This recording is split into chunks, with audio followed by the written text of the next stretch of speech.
Премьер-министр Мухаммедкалый Абылгазиев Евразия өкмөттөр аралык кеңешинин Санкт-Петербургдагы өтүүчү кезектеги жыйынына катышты. Өкмөт башчы белгилегендей, санариптик күн тартиби кызматташуунун артыкчылыктуу багыттарынын бири ойдон калат. Анын максаты экономикалык процесстерге маалыматтык технологияларды киргизүү үчүн шарттарды түзүү, деди Мухаммедкалый Абылгазиев. Сөз сүйлөө учурунда премьер-министр биримдиктин өлкөлөрүнүн бюджеттеринин ортосундагы ташып кирүү бажы алымдарын эсептөө жана бөлүштүрүү жөнүндө угулуп жаткан отчет тууралуу айтып жатып, төмөнкү учурларды өзгөчө көңүл буруу зарыл деп эсептейт. Сегодня мы рассмотрели еще один важный вопрос о создании единой системы транзита товаров по таможенной территории ЕС с использованием технических средств и сопряжением информационных систем государств-членов ЕС. В контексте данного документа мы надеемся на дальнейшее устранение барьеров при транзите товаров, направляющихся в Кыргызскую республику через территорию наших партнеров. Также считаем, что любые ограничительные меры негативно влияют на развитие экономики нашей страны и Союза в целом. Свобода транзита является основой облегчения торговли. Мы считаем, что любая вводимая мера должна быть направлена на облегчение ведения бизнеса, исключение более сложных механизмов и на снятие дополнительных препятствий в обеспечении свободы движения товаров. В ходе данной работы мы считаем важным отметить особое внимание на включение в разрабатываемые подходы следующие моменты. Дополнительный коэффициент развития для стран, имеющих низкие показатели ВВП в целях бюджетной устойчивости таких государств. Премию за внутреннюю торговлю, рассчитанную по каждому государству-члену ЕС, как процентное соотношение ее торговли с государствами-членами ЕС и торговли с третьими странами. Применяемые государственными членами изъятия из единой таможенного тарифа ЕС, персонифицированные тарифные льготы по уплате ввозных таможенных пошлин, а также зеркальную статистику импорта товаров из стран дальнего зарубежья.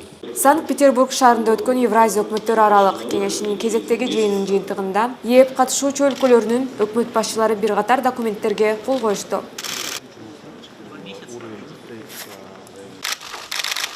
Ошондой эле Евразия өкмөттөр аралык кеңешинин кезектеги жыйыны алкагында премьер-министр Мухаммедкалый Абылгазиев Россия өкмөтүнүн төрагасы Дмитрий Медведев менен жолугушту. Мухаммедкалый Абылгазиев белгилегенде, Кыргыз-Россия союздаштык мамилелери жогорку деңгээлде өнүгүүнү улантууда, активдүү саясий экономикалык диалог сакталууда. Жолугушуунун жүрүшүндө Мухаммедкалый Абылгазиев Кыргызстандын жарандарынын Россиядагы укуктук абалына байланыштуу маселелерди козгоду. Өз кезегинде Дмитрий Медведев Россия менен Кыргызстандын ортосундагы эки жактуу кызматташууларды келечекте өнүктүрүүнүн актуалдуу маселелерин белгиледи. Маалыматтык технологиялар жана байланыш мамлекеттик комитети өлкөгө кийирүүчү телефондорду каттоодон өткөрүүнү сунуштоодо. Ошондой эле ведомство каттоодон алынган 100 сом мөлчөмүндөгү каражат жарандардан алынат деген маалыматты четке какты. Бул каражатты телефон сатуу менен алектенгендер төлөшөт. Аталган чара өлкөгө контрабандалык жана контрафакт мобилдик гаджеттерди алып кирүүгө бөгөт коет, дейт Маалыматтык технологиялар жана байланыш мамлекеттик комитетинин төрагасы Бакыт Шаршембиев. Регистрация мобильных устройств, она на самом деле очень жизненно важная, так как мы сразу решаем несколько важных вопросов. Это контрабанда ввозимых устройств, это контрафактная продукция. Сейчас, в настоящий момент, кто бы не пользовался, каким бы мобильным телефоном не пользовался, он будет зарегистрирован бесплатно. После введения этой программы, и когда она заработает, только после этого вся ввозимая продукция на территорию Кыргызстана, проходя таможенные процедуры, таможенные очистки, только поставщик оплачивает за регистрацию. Ни в коем случае эта сумма не ложится на граждан. Также хотелось бы пояснить и то, что данная функция, она даст возможность продвижению программы, в той, в которой мы работаем, по цифровой трансформации. То есть дальнейшие программы, которые связаны с платежами или в банковской сфере, с привязкой именно к мобильному телефону, эта программа даст эту возможность. Андан тышкары бул чара аркылуу телефон урдоону жокко чыгарууга мүмкүн, дейт Маалыматтык технологиялар жана байланыш комитетиндегилер. Анткени телефондун имей коду каттоого киргенден кийин мобилдик гаджеттин урдаткан учурда аны жөн гана өчүрүп салууга мүмкүн болот. Кража телефонов очень часто происходит, и необходимо принимать какие-то меры в этом отношении. И наши граждане фактически в большинстве случаев не находят, да, потому что воруют телефоны, перебивают, чтобы сотовый оператор не определил, перебивает где-то там в каком-то месте его коды, он под новым кодом запускается в сеть данный аппарат. Чтобы избежать вот таких вещей, создания клонов и так далее, данная процедура и вводится. Соответственно, если аппарат украли и даже если перебили, он не будет работать на сети. И те, кто ворует, уже должны знать и будут уже после нескольких случаев таких попыток уже будут знать. Опыт других стран подсказывает, например, той же самой Турции. Ввели и фактически кражи телефонов свели к минимуму. Сейчас там в Турции да, к нулю фактически. Сейчас нет смысла там воровать. Если ваш телефон украли, например, он привезли в Казахстан, он не будет там работать, потому что там надо проходить заново регистрацию, а код уже есть. Например, при государственной системе идентификации мобильных устройств, база, которая будет создана у нас, мы будем с соответствующими соглашениями с соседними странами, с производителями сотовых телефонов, планшетов, будем заключать соглашения. Эгерде телефонду жарандар өздөрү чет өлкөдөн сатып келсе дагы каттоодон өткөрөт. Каттоону онлайн түрүндө таза коом электрондук кызматтардын порталы аркылуу жүргүзүү пландалууда. Болгону ал телефондун имей кодун талап кылат. Ал телефондун документтеринде жазылат. Же атайы комбинация аркылуу аныктап алууга мүмкүн. Ал эми интернет аркылуу каттоодо жарандарда көйгөйлөр жаралса, телефонду каттоо уюлдук операторлордун тейлөө кызматтары аркылуу көмөк көрсөтүлөт. У нас сегодня есть у сотовых операторов фактически во всех местах есть дилерские пункты, пункты обслуживания. В этих единицах будет в будущем организована именно помощь в плане того, чтобы можно было бы получить консультацию и зарегистрировать свои аппараты. Эгерде телефон каттоодон өтпөгөн болсо, ал блокко салынат. Жана өлкөдөгү бир дагы уюлдук компаниянын кызматтарын колдонууга мүмкүн эмес болуп калат. Ошондуктан мамлекет уюлдук телефондорду жалпы каттатууга мөөнөт берет дейт ведомствода. Каких-то ограничений по части того, что она будет ограничена для каждого граждан, и таких вопросов нет у нас. То есть вы можете пользоваться неограниченным количеством. То есть вы можете для себя там 2 телефона, планшет, потом для детей, например, да, вы же берете телефон, тоже можете зарегистрировать, но до достижения до совершеннолетия, например, вы можете на себя оформить данные аппараты. Вы ничего не платите. После вступления данного постановления о введении данных правил по идентификации вы ничего не платите.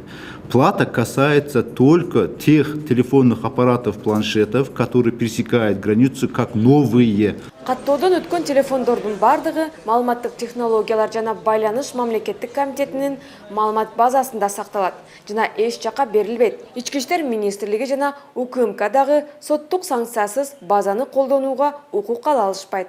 У нас есть закон о защите информации персонального характера, есть такой закон есть.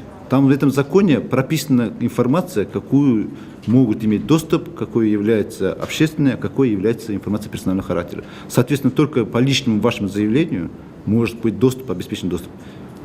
Или решением суда, конечно же, еще. Бул азыр долбоор гана жана коомдук талкууда. Демек токтомдун долбооруна сунуштарды жана толуктоолорду киргизүүгө мүмкүн. Бул чаралар электр жана почта байланышы жөнүндө мыйзамынын 9.1 беренесин аткаруу үчүн иштелип чыккан. Ошондой эле белгилей кетсек, эгерде ченемдик укуктук актынын долбоору Кыргызстандын кызыкчылыктарына дал келбесе, аймактык бүтүндүгүнө жана мамлекеттин коопсуздугуна зыян алып келсе, өлкөдө бизнес жүргүзүү шарттары начарлатса, Кыргыз Республикасынын премьер-министри кол коюуга киргизилген долбоорду четке кагуу укугуна ээ. Андыктан аталган токтом долбоору Кыргыз өкмөтүнүн аппаратына туураланган түрдө киргизилет же таптакыр четке кагылат. Премьер-министр Швейцариянын экономика министри Йохан Швайдер Амман менен жолугушту. Мухаммедкалый Абылгазиев жүргүзүлүп жаткан реформалардын алкагында 2018-2022 жылдарга карата аймактык саясат концепциясы иштелип чыккандыгын, анда ирригация жана ичүүчү таза сууга байланыштуу маселелерди чечүү каралгандыгын белгилеп өттү. Буга катар инвестиция тартууга кызыктарбыз жана инвесторлор үчүн жагымдуу шарттарды түзүү менен өлкөдөгү швейцардык бизнеске колдон келген көмөктү көрсөтүүгө даярбыз, деди өкмөт башчы. Йохар Шнайдер Амман жалпысынан өлкө экономикасын өнүктүрүү үчүн кесиптик техникалык билим берүүнү жана жаңы технологияларды өнүктүрүүнүн маанилүүлүгүн белгиледи жана Давостагы дүйнөлүк экономикалык форумга катышууга чакырды. Өкмөттө бажы тутумун өркүндөтүү боюнча чаралар талкууланды. Мухаммедкалый Абылгазиевдин айтымында атамекендик бажы тутумунда көптөгөн көйгөйлөр бар жана өлкөнүн Евразиялык экономикалык биримдикке мүчөлүк алкагында өткөрүү пункттарынын ишин ИЭП талаптарына толук дал келтирүү боюнча бир катар иш-чараларды жүргүзүү зарыл. Мамлекеттик бажы кызматынын төрагасы Алмаз Оңолбеков маалымдагандай, өкмөт башчынын мындан мурда берилген тапшырмасына ылайык 2018-2025 жылдарга бажы кызматын өнүктүрүү стратегиясынын долбоору иштелип чыккан. Ага ылайык көзөмөл өткөрүү пункттарында бажы процессин автоматташтыруу, бизнеске көмөктөшүүгө, бажы кызматынын түзүмүн оптимизациялоого жана кадрдык мүмкүнчүлүгүн жогорулатууга, ошондой эле заманбап бажы инфраструктурасын өнүктүрүүгө багытталган бажы башкаруусунун натыйжалуу тутумун өнүктүрүү каралууда. Суудагы коопсуздукту камсыздоого өзгөчө көңүл буруу керек. Премьер-министр өлкөнүн көлмөлөрүндө коопсуздукту камсыздоо маселеси боюнча жумушчу кеңешме өткөрдү. Кеңешменин жүрүшүндө өкмөт башчы курорттук мезгилдин башталышы менен суудагы кырсыктардын саны өстү деп белгилейт. Тиешелүү мамлекеттик органдар бардык эс алуучу жерлерде тийиштүү жабдуулары бар куткаруучулардын болушун текшерип чыгып, калк арасында түшүндүрүү иштерин жүргүзүүлөрү зарыл деп баса белгиледи премьер-министр. Өзгөчө кырдаалдар министри Нурболот Мурзахметов маалымдагандай, учурда министрлик тарабынан сууга түшүүгө уруксат берилген жайлардын аймактарында эс алуучулардын коопсуздугу үчүн жооптуу адистерди окутуу жүргүзүлүүдө. Бүгүнкү күндө бизде министрликте буга чейин дагы 117 адамды окутуп даярдаган болсок, ошол спасатель кылып, ал эми ошол эле пансионаттардын 80 гана пансионатта бизде куткаруучулар окутулган, калгандары окутулган эмес. Азыр экотехинспекция менен биргеликте ушулардын баарын текшерүү жүргүзүп, дагы окутуп, сертификаттарын берип, мындан ары дагы ушул жарандардын коопсуздугун коргоо боюнча талаптар коюлду. Саламатсыздарбы, урматтуу телекөрүүчүлөр, бүгүн биз ушу суу объекттериндеги адам коопсуздугу тууралуу маек курабыз. Бүгүн биздин конокто Кыргыз Республикасынын вице-премьер-министри Алтынай Өмүрбекова. Саламатсызбы? Алтынай Сейитбековна, ошо жай мезгилинен баштап статистика боюнча суу объекттеринин жээгинде, суу объекттерде дегиле ушу 50дөй адам каза болду. Бул абдан бир өкүнүчтүү, мындай айтканда бир маалымат деп айтат, көрүнүш дагы да. Анан ушул боюнча өкмөт учурда кандай чараларды колдонуп жатат ошо коопсуздукту сактоо боюнча? Бул маселеге арнап биз болсо бир нече жолу өкмөттө жыйын өткөргөнбүз. Ошол эле май айында туристтик сезон башталышы боюнча бир топ иш-чараларды бекитип, ошол жерге тапшырмалар берилген протоколдук түрдө. Жай мезгили келгенден бери тилекке каршы ушундай бир жакшы эмес көрүнүштөр болуп атат. Бул жерде ар бир окуяны болсо индивидуалдуу түрдө карап чыгышыбыз керек себептери боюнча. Чоң кишилер болсо ар кандай себептер менен ден соолугуна байланыштуу же мисалы үчүн мас абалында сууга түшкөн учурлар дагы жок эмес. Бирок балдарды айтсак, бул жерде эң негизгиси ошол ата-энелер, ошол мындай чоң кишилер болсо жакшы бир мындай көзөмөл кылбаган үчүн деп көбүнчө ошону айтсак болот да.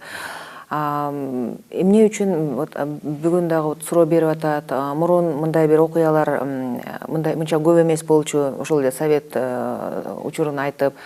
Мен ойлойм, бирден бир бул болсо жанагы биринчиден түшүндүрүү иштери, жалпы түшүндүрүү иштери болчу. Экинчиден ошол эле көлдү алсак, эң көп ошол Ысык көлдө катталып атат. Ошол жерди алсак, мурун болсо сөзсүз түрдө жанагы маалыматтык табличкалар бар болчу. Ошол жерде эскертүүлөр бар болчу. Азыр премьер-министр дагы жыйналыш өткөрүп, бул маселе боюнча так тапшырма берди. Муну биз эми тилекке каршы уже эмики жылдан баштап жалпысынан ишке ашырабыз.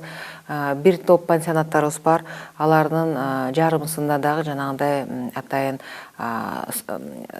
спасательдер жок да. Ошондуктан эмки жылдан мисалы үчүн ошол көлдөгү пансионаттарды даярдыгын карап атканда биз болсо талап кылабыз. Сөзсүз түрдө ошондой куткаруучулар болуш керек деп.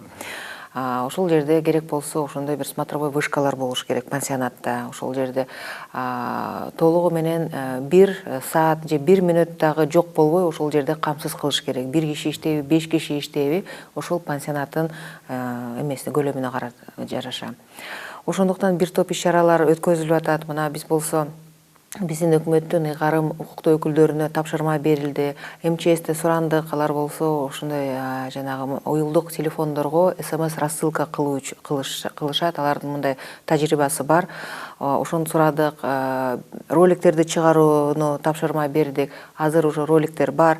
Бүт областной телевидение, радиолордун баарын тең бул жумушка жалпысынан кириш керек деп биз ошону дагы так белгилеп кеттик. Алтай Сейитбековна дагы ошо коомчулукта социалдык тармактарда көп жазылып айтылып келет. Ошо көл жээгинде жанагы кырсык катталган учурда тез жардам кызматкерлери ошол эле маалда жанагы куткаруучулар арасында дагы бир ыкчам жардам берилбей атат, билбей же туура эмес бир баягындай куткаруу иштерин жүргүзүп атат деген бир абдан бир чоң талкуу жүрүп атат да. Ошол багытта буларды кандай чечүү жолу бар? Мен ойлойм бул дагы объективдүү себептер менен айтылып аткан сөз. Дагы деле мындай эстетип кетейин, мурун болсо мектептерде дагы ошол жанагы старший класстарда үйрөтчү ошолоргочу мисалы үчүн ушундай кырсык болуп калса кандай биринчи жардамды кандай бериш керек. Муну болсо ар бир окуу жайында өткөрүлчү. Азыр деле жок эмес. Бизде болсо мектептерде атайын сабактар бар. Мен ойлойм ошол уже мектеп учурунан баштап ушундай кырсык болуп калса, ушундайда сиз күбө болсоңуздар кандай биринчи жардам бере аласыңар деп үйрөтүшүбүз керек. Ошол институттарда атайын ошондой сабактар болуш керек. Анан мен ойлойм ар бир жаран кайсы жерде иштебесин, мен ойлойм өзүнчө бир инструктаж өтүп туруш керек. Мурун эсиңизде болсо ушундай инженер по технике безопасности деген бар болчу ар бир мекемеде. Азыр дагы биз болсо эми буга экономия кылбай бир штаттык киши болуш керек ошол жерде, мен ойлойм. Ошону менен кошо биз мындай абдан бул ишке чоң, бул жалаң эле мындай сууга чөгүп кет эмес. Ошол эле башка кырсыктар, өрт кырсыктары болуп атат, же мисалы үчүн ошол эле жер титиресе кандай иш-чараларды көрүш керек, ошолордун баарын тең биз үйрөтүшүбүз керек. Анан эң негизгиси бүгүн абдан жакшы ресурстар бар, бул телересурстар жана интернет ресурстар. Ошол жерге утур, тынымсыз биз болсо ошону билдирүүнү берип турушубуз керек. Ошол эле телевидение аркылуу бизде бүгүн эми тилекке каршы бул норма жакшы иштебей атат. Бул социальный ролик деп коет булардычы. Ошого бир акысыз убакыт берсе, муну дагы мен ойлойм биз мамлекеттик телеканалдардан талап кылабыз. Мунун аткарылышын сөзсүз түрдө ошондой бир социалдык роликтерге канчадыр бир убакыт берилиш керек.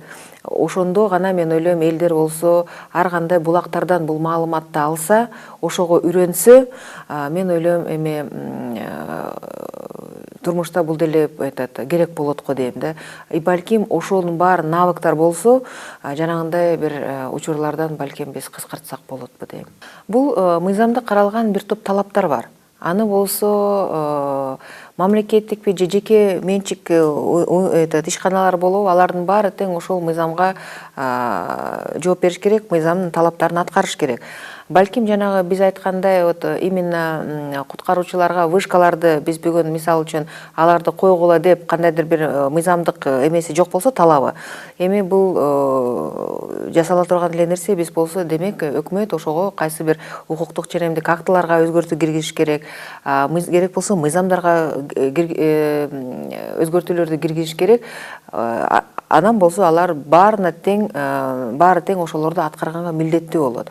Бирок мен ойлоп атам, мына мен айтып кетпедимби, эмки жылдан баштап биз жалпысынан бул ишти алып барабыз. Бул ошол жерде жанагы ошол мыйзамдуулук жагында карап эметебиз. Бирок азыртадан баштап уже тапшырма берилди. Азыр деле сезон эң мындай бүтө элек, дагы 1 ай, 2 ай бар.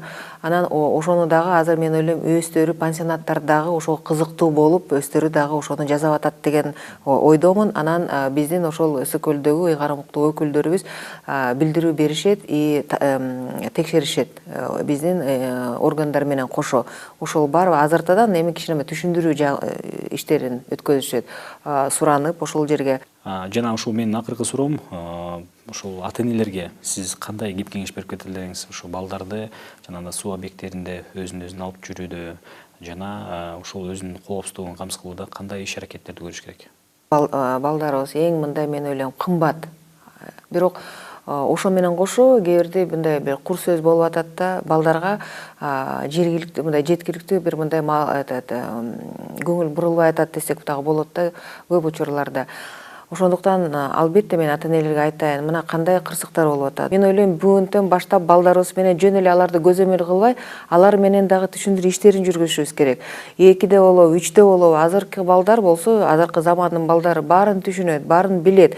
Просто ошолорго биз көңүл буруп, алар жөн эле көзөмөл кылбай, аларды биз үйрөтүшүбүз керек. Бирок эң негизги жакшы тарбия бул ата эненин өзүнүн үлгүсү. Алтын Сейитбековна, сизге чоң рахмат маегиңиз үчүн. Урматтуу телекөрүүчүлөр, бүгүн биз ушул суу объекттериндеги адам өмүрүнүн коопсуздугу тууралуу кеп кылдык. Саламатта туруңуздар.